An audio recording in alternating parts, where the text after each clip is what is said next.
आज के वीडियो में गुरुत्वाकर्षण अथवा ग्रेविटेशन, गुरुत्वाकर्षण बल अथवा ग्रेविटेशनल फोर्स और गुरुत्वाकर्षण बल का महत्व एक प्रयोग के माध्यम से आसान भाषा में, चित्रों के माध्यम से सरल भाषा में आपको समझाएंगे। तो चलिए शुरू करते हैं। सबसे पहले गुरुत्वाकर्षण को इस प्रयोग के माध्यम से समझ लेते हैं।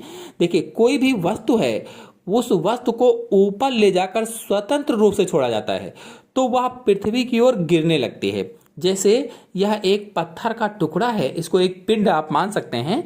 तो इस पत्थर के टुकड़े को स्वतंत्र रूप से छोड़ा गया और जब छोड़ रहे थे तो ये विरामावस्था में थी, विरामावस्था में, और स्वतंत्र रूप से इसको छोड़ा गया। तो जब इसको छोड़ा गया तो पृथ्वी की तरफ गिरता है। जैसे ही छोड़ा तो पृथ्वी की तरफ गिरता है। ऐसे ही यदि कोई बॉल ले और उस बॉल को भी विरामावस्था में बिना बल लगाए स्वतंत्र रूप से छोड़ दें तो बल भी नहीं लगाया और वो गतिशील हो गई, यानी वेग उसमें उत्पन्न हो गया। तो जैसे जैसे पृथ्वी के पास ये जाता है इसके वेग में वृद्धि होती जाती है। जैसे जैसे ये बॉल या पत्थर का टुकड़ा या कोई भी वस्तु पृथ्वी की ओर जाती है तो उसके वेग में वृद्धि होती जाती है। जबकि न्यूटन ने अपने प्रयोग में बताया था कि यदि कोई वस्तु विरामावस्था में है और उस पर कोई बाह्य बल नहीं लगाया जाता है तो वह गति की अवस्था में नहीं आती है। जब मैंने बॉल को छोड़ा या पत्थर के टुकड़े को छोड़ा तो इस पर कोई बल नहीं लगाया, तो फिर किस बल से ये गतिशील हो गई? जब कोई बल नहीं लगाया तो फिर कौन सा बल इसमें लगा कि ये गतिशील हो गई?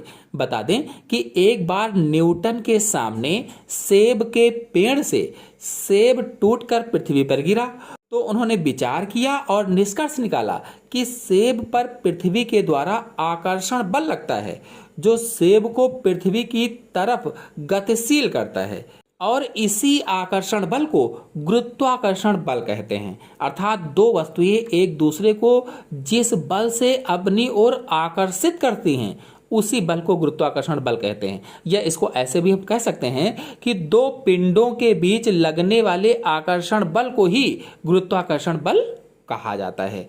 और दो वस्तुओं या दो पिंडों द्वारा एक दूसरे के आकर्षण के गुण को गुरुत्वाकर्षण कहते हैं। दो पिंड हैं या दो वस्तुएं हैं तो उनके द्वारा एक दूसरे पर जो आकर्षण लगता है उसी आकर्षण के गुण को गुरुत्वाकर्षण कहा जाता है। तो इस तरह से ये गुरुत्वाकर्षण बल की परिभाषा हो गई। अब गुरुत्वाकर्षण बल का महत्व आपको बता देते हैं। तो पहला महत्व है कि हमारे सौर परिवार का अस्तित्व इसी बल के कारण बना हुआ है। यह सूर्य तथा ग्रहों को उनकी स्थिति में बनाए रखता है, जहां पर वो हैं वहीं पर बनाए रखता है, और ग्रहों की सूर्य के परितः कक्षीय गति इसी बल के कारण संभव होती है। और फिर दूसरा है, ग्रहों के परितः उपग्रह की गति के लिए भी यही बल उत्तरदायी होता है। यानी ग्रहों की चारों ओर जो उपग्रह गति करते हैं इसी के कारण करते हैं। सभी वस्तुओं का पृथ्वी पर गिरना इसी बल के कारण संभव है। जितनी भी वस्तुएं पृथ्वी पर गिरती हैं, चाहे वो पत्तियां हों, चाहे वो फल हों, चाहे वो गेंद हो, चाहे वो पत्थर हो, चाहे वो मान, कोई भी वस्तु अगर पृथ्वी पर गिरती है तो इसी बल के कारण संभव होता है। हमारा पृथ्वी तल पर सीधे खड़े रहना भी इसी बल के कारण है। चूंकि हम पृथ्वी पर खड़े रहते हैं तो गुरुत्वाकर्षण बल के कारण ही है। इसी बल के कारण पृथ्वी तल पर स्थित सभी वस्तुएं अपनी स्थिति में बनी रहती हैं। यानी पृथ्वी पर तल पर जितनी भी वस्तुएं हैं वो अपनी जगह पर रहती हैं इसी बल के कारण।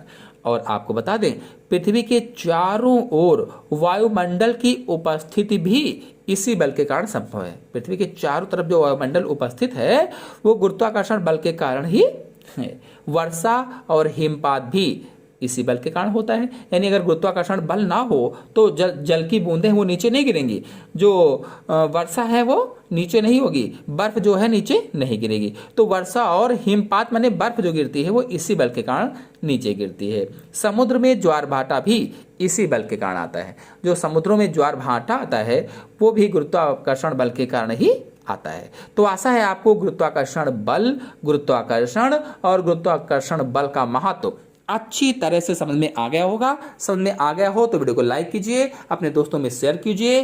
चैनल पर पहली बार आए हैं तो चैनल को सब्सक्राइब भी कर लीजिए। धन्यवाद।